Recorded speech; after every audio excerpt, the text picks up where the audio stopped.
Elgar live मध्ये आपलं स्वागत आहे। युवा मराठी पत्रकार संघ तालुका देवरी संयुक्त वनामी फाउंडेशन व हेल्पिंग ग्रुप च्या माध्यमातून भव्य स्पर्धा परीक्षा महाराष्ट्राचे आयोजन देवरी येथे करण्यात आलेले होते। या ठिकाणी सर्व तालुक्यातील अधिकारी उपस्थित होते। या ठिकाणी सर ठाणेदार सगळे बोर्ड झाले ना, बोर्ड झाले का तुम्ही?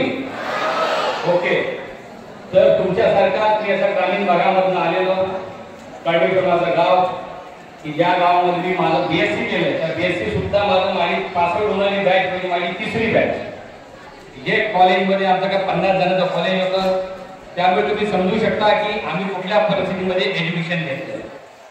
आणि तुम्ही अत्यंत भाग्यवान आहात की तुम्ही देवरी तालुक्यामध्ये आहात। आणि देवरी तालुका असा आहे की ज्या ठिकाणी आपल्याला सर्वोच्च ज्याला म्हणू आपण की IAS UPSC प्रशासनाचे सर्वोच्च अधिकारी, तसेच महाराष्ट्र प्रशासकीय सेवेचे अधिकारी यांच्याशी रूबरू म्हणजे तुम्ही स्पष्ट बोलू शकता, असे सगळे आपल्याला अधिकारी आपल्याला लाभलेले असतात। त्यामुळे मी खऱ्या अर्थाने सांगतो की देवरी हा एक अत्यंत उत्कृष्ट असा प्लॅटफॉर्म आहे की जे आपण आपलं करिअर घडू शकतो। करिअर घडवताना आम्ही आमच्या भागामध्ये काम करत असताना आम्हाला प्रशासकीय अधिकारी मिळत नव्हते। त्या प्रशासकीय आम्हाला जे ज्ञान घ्यायचं होतं MPSC काय, what is MPSC, what is UPSC, ग्रॅज्युएटला होतो तोपर्यंत कळतच नव्हतं। मग ग्रॅज्युएटला गेल्यानंतर कळालं की MPSC असं असते, UPSC असं असते। मग MPSC असतं तर MPSCच्या अधिकाऱ्यांसोबत कसं बोलायचं, ते कुठे असतात, मग अशासाठी आम्हाला नागपूर हा एकमेव पर्याय राहायचा। मग नागपूरला जायचं, नागपूरला गेल्यानंतर अधिकारी मिळतं नाही मिळत, परंतु तुम्ही देवरीकर त्याकरता अत्यंत भाग्यवान आहे। आणि तुम्ही अशा प्रकारे या संधीचा उपयोग घेतला पाहिजे।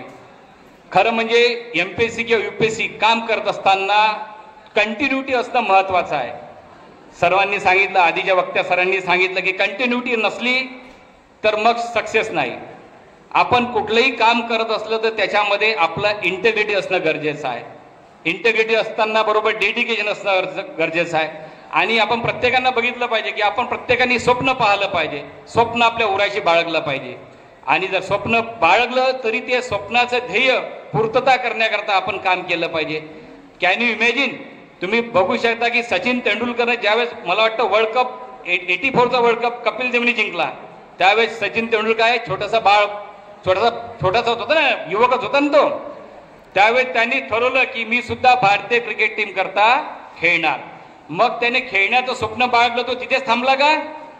अरे बोला, थांबला का? मग एक क्रिकेटर बनण्याकरता त्याने काय केलं, अथक असे प्रयत्न केले। आणि आपल्याला इतिहास माहित आहे की स्वप्न बघितल्यानंतर त्या स्वप्नांना चेस करा, पाठलाग करा। स्वप्न बघा पण स्वप्नाला पाठलाग सुद्धा करा। स्वप्नाला पाठलाग करत असताना आपण काय करतो त्याचं भान असणं आपल्याला गरजेचं असणं आहे।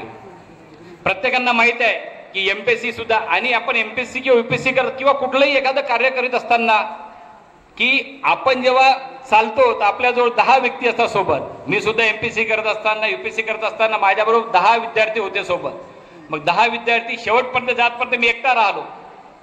मग त्यावेळची जी मानसिकता असते आपली, अरे आपल्या बरोबर ते जे प्रयत्न करणारे ते तर सोडून गेले, मग अशा वेळेस आपल्याला सुद्धा आपण डिस्टर्ब होतो। त्यामुळे आपलं डिस्टर्ब होऊन देता कामा नये। सगळ्यात महत्वाचं आपला कॉन्फिडन्स असणं आवश्यक आहे की